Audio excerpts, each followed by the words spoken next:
Nos encontramos en el hospital simulado y vamos a hacer una breve explicación de dónde podemos encontrar anatómicamente los pulsos en el cuerpo y sobre cómo hacer una apropiada auscultación cardíaca. Bueno, para hacer una apropiada palpación de los pulsos arteriales vamos a utilizar el segundo y tercer dedo.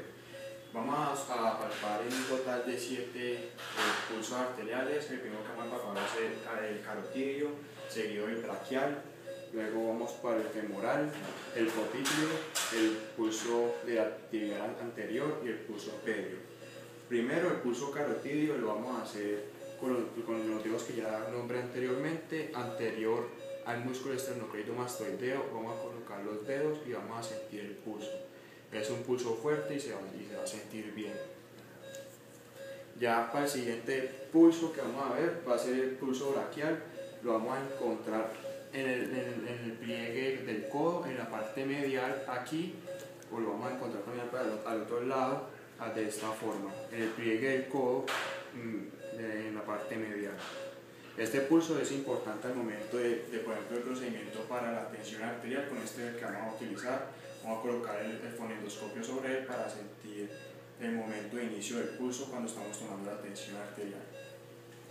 El siguiente pulso que vamos a revisar va a ser el pulso radial. Este lo encontramos en el lado lateral, sobre el lado radial del antebrazo, al lado lateral del tendón del flexor radial del carpo. En esta parte lo vamos a sentir. Luego, para seguir, vamos a ir al pulso arterial femoral. Lo vamos a encontrar debajo del ligamento inguinal. Lo vamos a encontrar aquí en esta parte. Para seguir, vamos a ir al pulso popliteo. Este se encuentra en la parte posterior de la rodilla, en la fosa poplitea. Lo que vamos a hacer es levantar la pierna del paciente, la vamos a flexionar y vamos a sentir, vamos a poner las manos detrás de la rodilla y vamos a sentir el pulso.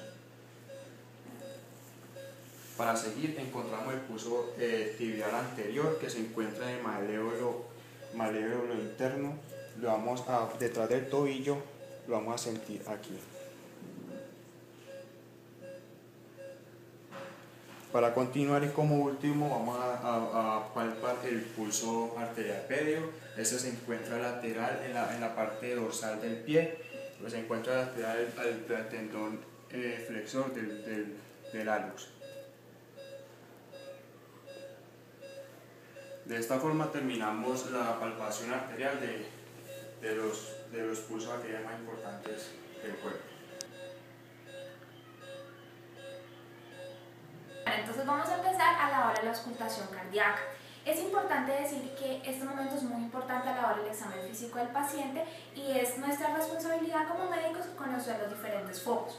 Entonces, para empezar, es importante recordar que tenemos 4 válvulas. Está la válvula aórtica, la válvula pulmonar, la válvula tricúspide y la válvula aórtica, que según nuestro muñeco de referencia lo podemos encontrar en el segundo espacio intercostal sobre la línea paraesternal del lado derecho.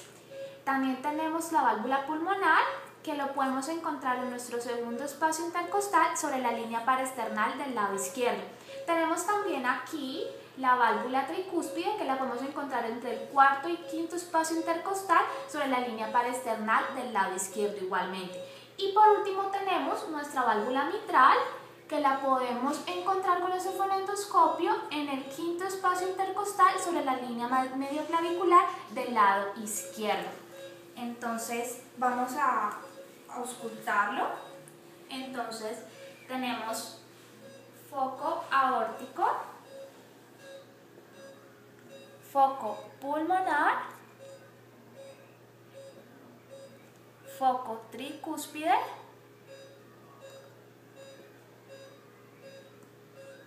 y foco mitral.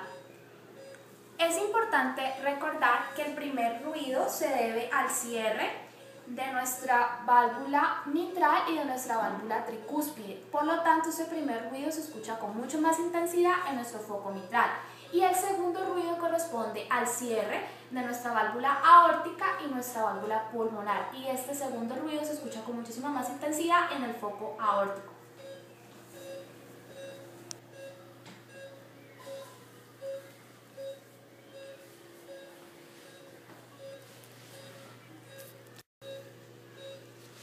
Bueno, entonces es también importante reconocer que cuando hablamos de nuestras válvulas podemos tener insuficiencias y podemos tener también estenosis. Tenemos una insuficiencia cuando nuestra válvula al cerrarse no lo hace bien, mientras que tenemos una estenosis cuando nuestra válvula al abrirse no lo hace bien. Este tipo de deficiencias nos pueden causar soplos, que pueden ser soplos sistólicos o soplos diastólicos. Entonces, podemos encontrar soplos sistólicos cuando tenemos insuficiencia de nuestra válvula mitral y nuestra válvula tricúspide, estenosis de nuestra válvula aórtica y estenosis de nuestra válvula pulmonar.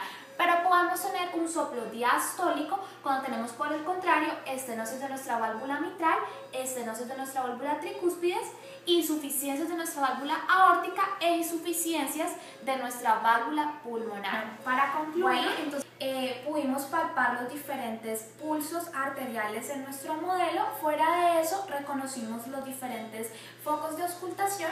Es importante no olvidar esto para nuestra práctica clínica para tener un diagnóstico mucho más acertado siempre.